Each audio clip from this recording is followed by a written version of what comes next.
I'm here.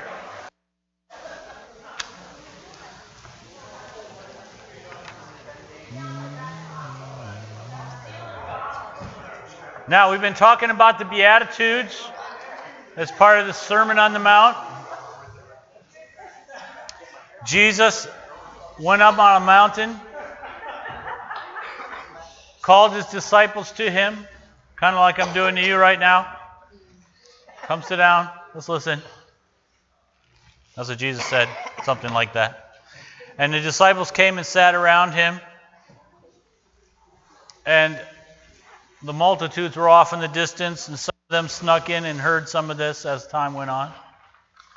But he was talking to those disciples about what they were to be as part of the kingdom.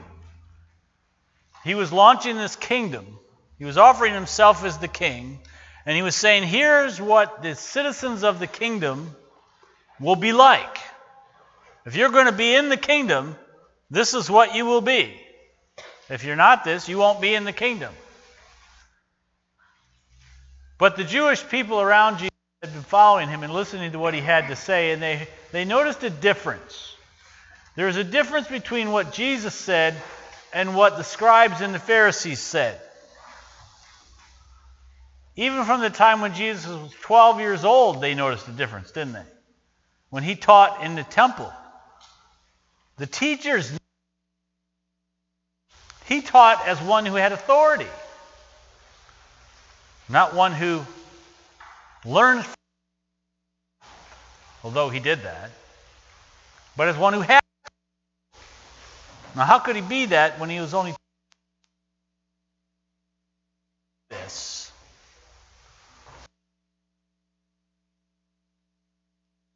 The difference between information and knowing the truth. Jesus knew the truth because he was the truth. The truth. You wonder, how is it that Jesus never contradicted himself? Because he talked all the time. He was teaching all the time. Now, anybody who's taught more than one or two lessons understands that we contradict ourselves. Right, Pastor Mike? We do that sometimes. We say things, we don't remember what we said. I remember when I was preaching at First Baptist, they had 2 services every Sunday. For a while they tried 3. That didn't work. But even 2 was tough because I would get up to preach the second service and trying to remember what I said in the first service. And I'd be in the middle of a story and think, did I already say this?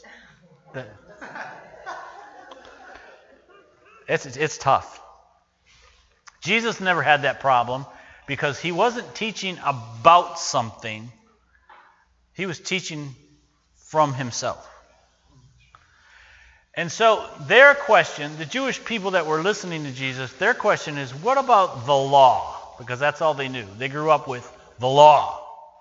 The law and the prophets is what they heard about. Most of them have never seen the law, never seen a copy of it at all, but they'd heard about it their whole life. The law and the prophets. What does the law say? Well, the teachers of the law, the Pharisees and the scribes and some of the Sadducees, when they taught the people, they taught what they thought about the law. So they didn't strictly teach the law. They took the law and they added to it. They took away from it. They would give their own version of the law. They'd give their own ideas of the law. And Jesus condemned that. Every chance he got, he condemned that. He said, of men. Now, we have to be careful when we say today. There's some traditions that are great. They're fun. Christmas trees are fun. That's your tradition, right? Wearing red and green at Christmas time, that's fun. Nothing wrong with that. It's not scriptural. There's no verse in the Bible that says, thou shalt wear red and green at Christmas. Not in there. Not even in Luke chapter 2. Not there, okay? There's just traditions. Thou shalt eat turkey on Thanksgiving. No, that's not a law. That's tradition. But the teachers of the time in Israel's history paid more attention to their traditions than they did to the law, because they didn't understand the law. They didn't know what it was about.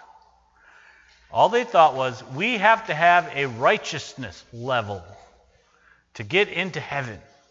To get into heaven, and some of them didn't even believe in heaven. The Sadducees didn't even believe in it. But they said, in order to get into heaven, we have to have this certain level of righteousness. And we will make a list.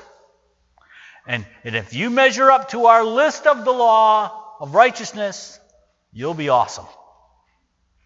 Like us. That's what they said. And we're going to be an example of that. So we'll go out on the street corner, and we will be an example of righteousness. You watch us, and pray like this. Oh, Lord, I'm so thankful that I'm not like that guy. Or especially that woman. You made me great. That's how they prayed, didn't they?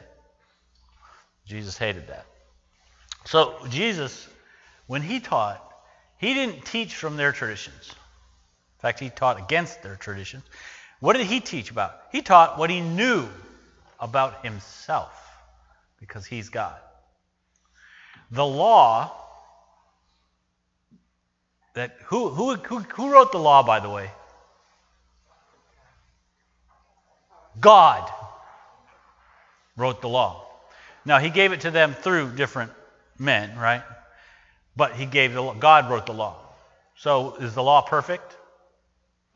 Yes, because it came from God, okay? But you have to understand what the intent of the law was, okay? Now, when God gave the law to Israel, he gave it to them as a description of himself. A lot of people never understand that, okay? A lot of people think the law was given by God to tell you what you need to do. That's not what it was. The law, now we divide the law up into different parts. There was the moral law. The moral law was the basis of what he gave to Israel. And the moral law said, here's who God is. Now be that. If you want to get into heaven to be with God, you got to be like God. Be ye holy, for I am holy. Now what does holy mean? The word holy means everything that God is. Okay? That's who he is. Exactly like God. That's holy. Okay? So God's saying, here's who I am, and he described it through the moral law, and he says, now you be that. Wait a minute, I hope you're saying. How can I do that? Well, that's what Israel was saying. And so God gave them two things. He gave them the ceremonial law.